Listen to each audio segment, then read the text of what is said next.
Hai, Assalamualaikum warahmatullahi wabarakatuh. Kembali lagi sama aku Lutfia. Seperti yang ada pada judul kali ini, aku mau mereview artikel yang berjudul dengan pengaruh environmental performance, corporate image, corporate social performance terhadap ekonomi. Performance dengan competitive advantage sebagai pemoderasi. Daripada lama-lama, langsung kita simak aja yuk. Nah, saat ini pembangunan ekonomi Indonesia mengarah kepada industrialisasi. Tidak kurang terdapat 30.000 perusahaan yang beroperasi di Indonesia dari tahun ke tahun menunjukkan peningkat. Namun, peningkatan jumlah industri di Indonesia kontradiktif dengan kinerja ekonomi manufaktur Indonesia yang menurun. Nah, kinerja industri manufaktur Indonesia sepanjang 2015 jeblok.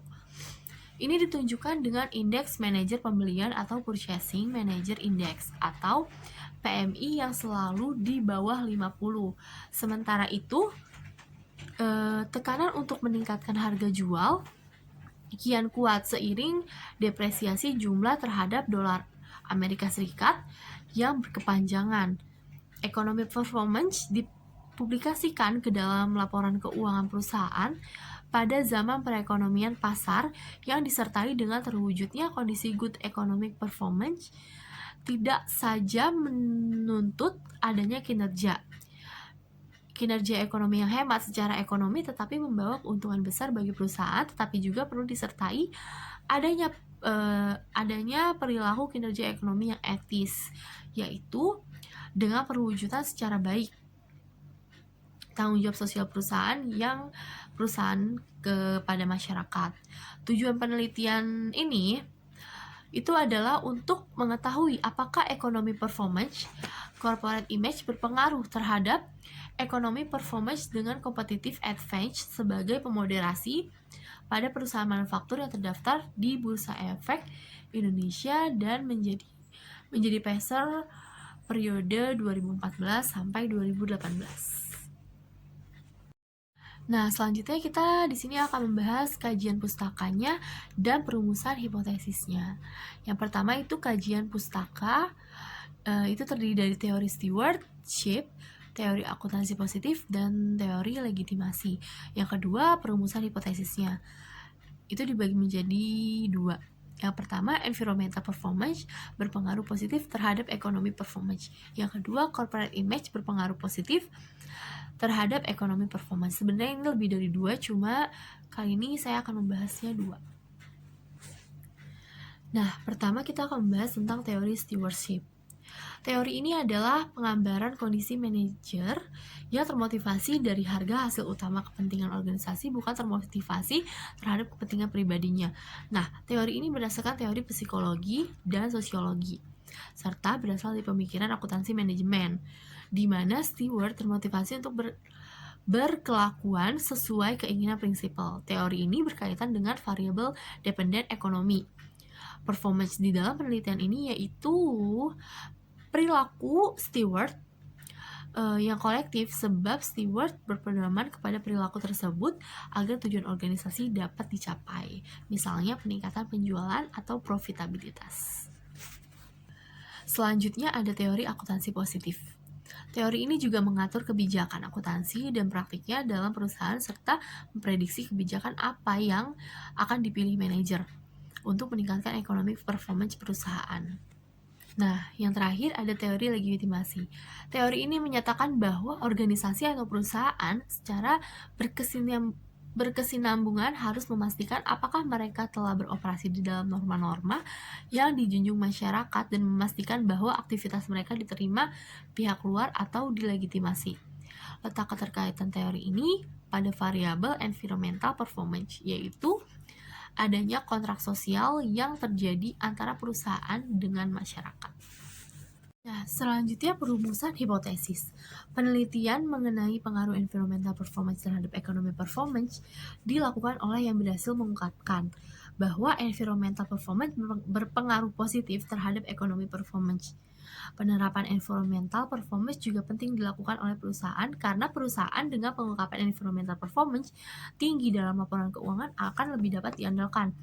Dan laporan keuangan yang handal tersebut berpengaruh secara positif terhadap ekonomi performance, di mana investor akan merespons secara positif dengan fluktuasi harga saham yang tinggi, begitu pula sebaliknya. Nah, dengan demikian, hipotesis pertama yang diajukan itu adalah environmental performance berpengaruh positif terhadap ekonomi performance. Nah, ini itu banyak penelitian yang dilakukan mengenai hubungan corporate image dengan ekonomi performance, antara lain yaitu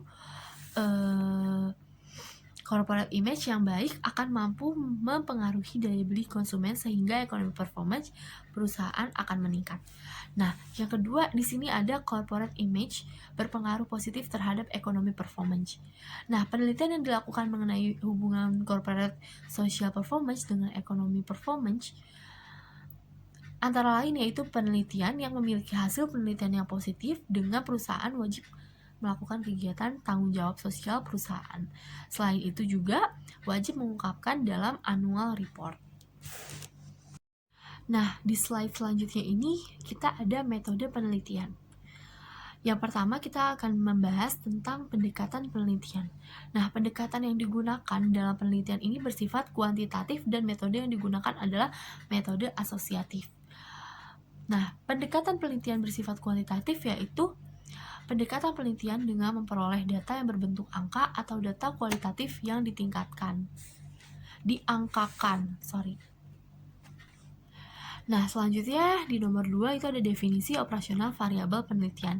Itu dibagi menjadi 3. Seharusnya itu lebih dari 3, tapi di sini saya menjelaskan 3 saja. Yang pertama itu ekonomi performance atau Y. Nah, cara yang digunakan untuk mengukur ekonomi performance atau kinerja ekonomi perusahaan yang sejenis dari tingkat pengembalian atas investor yang ditanam investor atau return saham. Nah, yang kedua ada environmental performance atau X1. Nah, ini adalah kinerja perusahaan dalam menciptakan lingkungan yang baik. Nah, yang ketiga ada corporate image atau X2. Pengukuran dihitung menggunakan penghargaan atau award yang didapatkan perusahaan dengan indikator yaitu kualitas, performance, responsibility, dan attractiveness yang terdapat pada laporan anual tahunan perusahaan. Penilaian dalam penghargaan dilakukan oleh Frontier Consulting Group lewat survei terhadap 4 kelompok responden, yaitu manajer, manajemen atau pelaku bisnis, investor, jurnalis, dan publik. Nah, selanjutnya di sini ada metode analisis data. Yang pertama itu ada common effect model. Analisis model common effect merupakan teknik yang paling sederhana mengasumsikan bahwa data gabungan yang ada menunjukkan kondisi yang sesungguhnya. Dan yang kedua itu ada fixed effect model. Nah, ini suatu model yang dapat menunjukkan perbedaan konstanta antar objek meskipun dengan koefisien regresor yang sama. Terus yang ketiga ini ada random effect model. Diasumsikan bahwa perbedaan intercept dan konstanta disebabkan oleh residual atau error sebagai akibat perbedaan antar sampel dan periode waktu yang terjadi secara random.